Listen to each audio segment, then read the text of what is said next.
আসসালামু আলাইকুম রহমতুল্লাহ। Vehicle auto কেয়ারের পক্ষ থেকে আমি মোহাম্মদ শাহিন বলছিলাম। তো আজকে আপনাদেরকে দেখাইতেছি 17 না বস 2017 সালের নিশান এক্সটেল মোড প্রিমিয়ার। তো আমরা জানি যে আসলে নিশান এক্সটেলের দুইটা কমন প্রবলেম, সেটা হলো সবচেয়ে কমন প্রবলেম এবং বিগ অ্যামাউন্টের সেটা হলো আপনার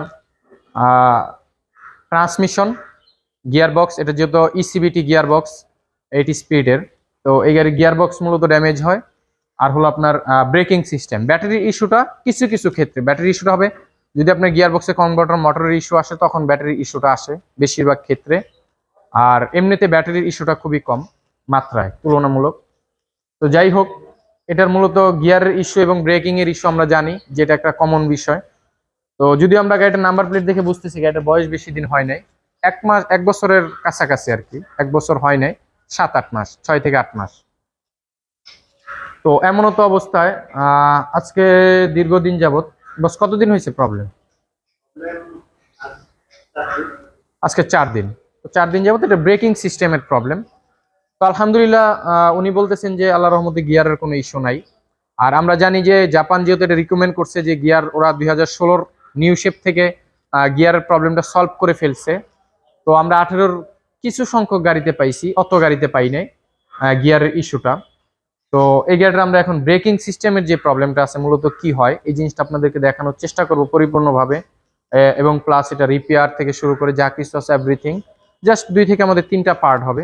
আর আমাদের এখানে হুন্ডা ভেজেল গাড়িটা আছে রাখা। হুন্ডা ভেজেলের আমাদের কাজ চলতেছে বর্তমানে রানিং। এটার যে ইস্যুগুলো আপনাদেরকে দেখাইছি, এটা ইনশাআল্লাহ তাআলা এটা আস্তে ধীরে রিভিউ আসবে। দেখেন দুইটা গাড়ি একই জায়গার ভিতরে, নিশান এক্সটেল। এটার দুইটা প্রবলেম, সেটা হলো গিয়ার বক্স আর হলো আপনার ব্রেকিং সিস্টেম। আর এই পাশে আসলে আপনার হুন্ডা বেজেল। বেজেলের কমন প্রবলেম কি? হুন্ডা বেজেলের কমন প্রবলেম হলো আপনার হাইব্রিড ব্যাটারি আর হলো আপনার ডিসিটি, এটা ডুয়েল ক্লাস ট্রান্সমিশন, ঠিক আছে? তো এই হলো এটার প্রবলেম। আর এটার প্রবলেম হলো গিয়ার বক্স আর হলো আপনার ব্রেকিং সিস্টেম। তো আমাদের ব্রেকিং সিস্টেমটা এখন খোলা হবে। আচ্ছা দেন আমি একটু ভিতরের কাজগুলো আপনাদেরকে দেখাই। আর হলো এটার তো আমরা আলাদা, এটা পরবর্তীতে রিভিউ আসবে ইনশাআল্লাহ তাআলা। তো আমরা এই গাড়িটা এখন স্ক্যান করব, প্লাস গাড়ির প্রবলেম আপনাদেরকে, যদি এটা আসলে আমাদের রিভিউতে আছে আরো। বিসমিল্লাহ বিসমিল্লাহির রহমানির রহিম। গাড়ি স্টার্ট করলাম, ফ্ল্যাশটা জ্বালিয়ে নিলাম আপনাদের বোঝার স্বার্থে। তো এই হলো এটা ড্যাশবোর্ড, যা আপনারা দেখতেছেন ইতিমধ্যে। এখন ড্যাশবোর্ডের অবস্থাটা কিছু সংখ্যকের জন্য ফ্ল্যাশটা অল্প একটু সময়ের জন্য বন্ধ করলাম। হ্যাঁ, তো এখন আপনাদেরকে আমি দেখাই ব্রেকের যে বিষয়টা। এই যে দেখেন ব্রেকটা নরমালি, আমি কিন্তু একটা জিনিস আলাদা আলাদা করে দেখাচ্ছি। আচ্ছা, আমি স্ক্যানটাও রানিং রাখি যাতে আপনাদেরকে সবগুলো জিনিস একবারে ক্লিয়ার করা যায়। তো এখানে দেখেন ব্রেকের প্যাডেলটা দেখতেছেন, গাড়িটা এখন ইঞ্জিনে আছে। তো এটা ব্রেকের প্যাডেলটা আমি এখনো পাড়া দেইনি। এই যে চাপ দিলাম, যতটুকু যাওয়ার ছিল ততটুকু যায়নি এটা। হ্যাঁ, এটা কিন্তু আরো সফট হবে, ইজি হবে। আশা করি একটা নয়েজ শুনতেছেন, যে চাবি না থাকলে কিংবা ডোর খোলা খোলা অবস্থায় আমরা যদি গাড়িতে গিয়ার দেই, দেওয়ার পর একটা নয়েজ, ওয়ার্নিং নয়েজ করে। যে ওয়ার্নিং নয়েজটা হলো এই কারণে যে আপনার কোথাও একটা ত্রুটি আছে, কোথাও একটা প্রবলেম আছে, সেই জিনিসটা আপনাকে ও নয়েজ করতে থাকবে। তো এটা যেহেতু আমাদের 17-র গাড়ি, 17-র ম্যানুফ্যাকচারিং, তো আমরা এখন গাড়ি স্ক্যানিং করতেছি, বাট দেখি কন্ডিশন অবস্থা কি আছে। এই যে দেখেন হ্যান্ড ব্রেক, হ্যান্ড ব্রেক কিন্তু টান দিলাম, হ্যান্ড ব্রেক জ্বলে আছে। হ্যাঁ, কিন্তু এই যে ছেড়ে দিলাম, কিন্তু হ্যান্ড ব্রেক আমার সিগন্যাল নিবে না। তাই বলে এটা না, এটা হ্যান্ড ব্রেকের ইস্যু। এটা মূলত আপনার এই ব্যাটারি চার্জ নিচ্ছে।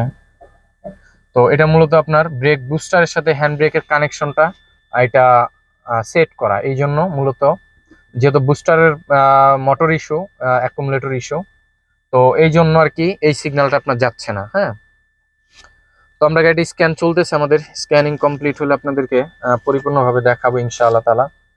তো যেহেতু পায়ের জিনিসটা আপনাদেরকে দেখাইলাম, পেডেলটা মূলত এটা, এই হলো এটার ইস্যু। এখানে আমাদের দুইটা প্রবলেম চলে আসছে। আপনারা দেখতেছেন যে এখানে দুইটা কোড চলে আসছে এটি স্ক্যান করার পরে। তো এখানে চলেন আমরা আপনাদেরকে একটু ভালো করে দেখানোর চেষ্টা করব ইনশাআল্লাহ তাআলা।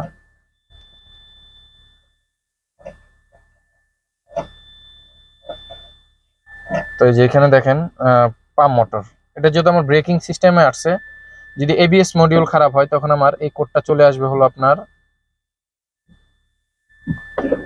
এবিএস এ এবিএস এ চলে আসবে। তখন হবে হবে হলো আমার বাম সাইডে যে এবিএস মডিউল আছে, যে ট্রাকশন কন্ট্রোল কাজ করে মূলত, ওর সমস্যা আসবে এখানে। পাম্প মোটর কোডই আসে অনেক ক্ষেত্রে এবিএস মডিউল খারাপ হলেও। তো এখানে আমরা দেখতেছি যে আমাদের যে প্রবলেমটা আসছে এখন, সেটা হলো আমার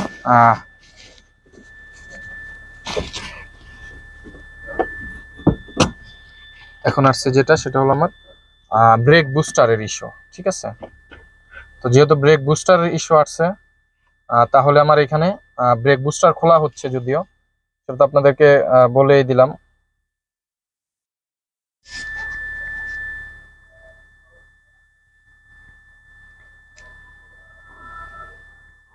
আপনাদের বোঝার স্বার্থে আমি আসলে একটু রিভিউটা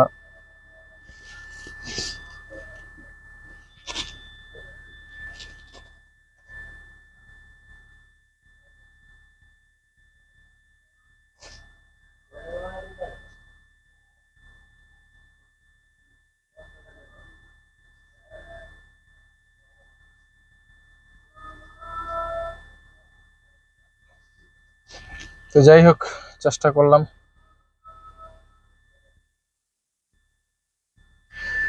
আপনাদেরকে দেখানোর। তো আপনারা দেখতেছেন যে এখানে যে ইস্যুটা চলে আসছে। তো এখানে আমাদের আরেকটাই প্রবলেম, এটা হলো ইন্টারনাল ইরর। আচ্ছা, ঠিক আছে। তো এই হলো আমাদের দুইটা প্রবলেম, আমরা যে দুইটা পাইলাম। এটা এখনো হাইব্রিডে শিফট হয় নাই, আর যদি এটা গিয়ার দিলে শিফট হবে, চার্জও নিচ্ছে এখন। আর আসলে আমি এই গাড়িগুলোতে মাইলেজ এরকম একটা পাই নাই, বাকিরা কে কিভাবে পাইছে সেটা আমি জানিও না। আমার কাছে আসলে এটার মাইলেজের কোনো ইয়ে নাই, ডকুমেন্ট কিংবা যেটা বলেন আপনারা। যে আমি দেখছি নন হাইব্রিডে মাইলেজ ভালো হাইব্রিডের চাইতেও। এটা যাই হোক, এই বিষয় নিয়ে ইনশাআল্লাহ তাআলা পরে আলোচনা করব। তো আপনাদেরকে আশা করি ইনশাআল্লাহ তাআলা এটা দেখাইতে পারলাম।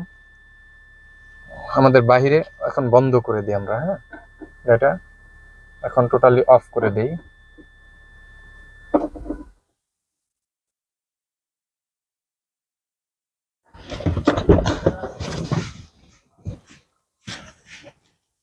তো এই হলো আমাদের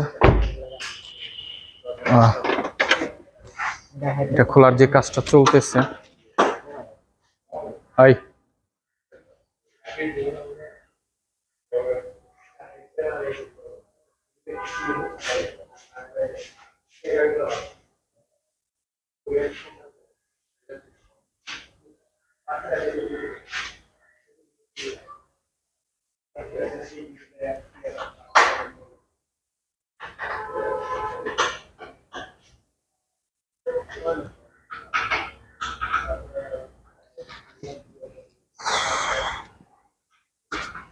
তো আমাদের এখানে ব্রেকিং বুস্টার, ব্রেক অ্যাকচুয়েটর মূলত আমাদের খোলার কাজ চলতেছে।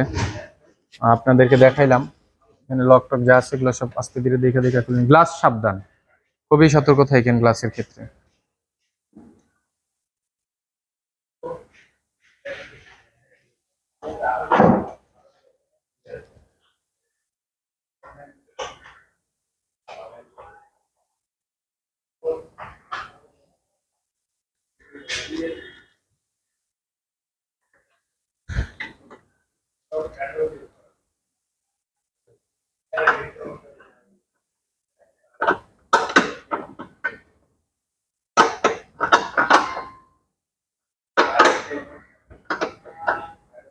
নেন একটা নেন তো।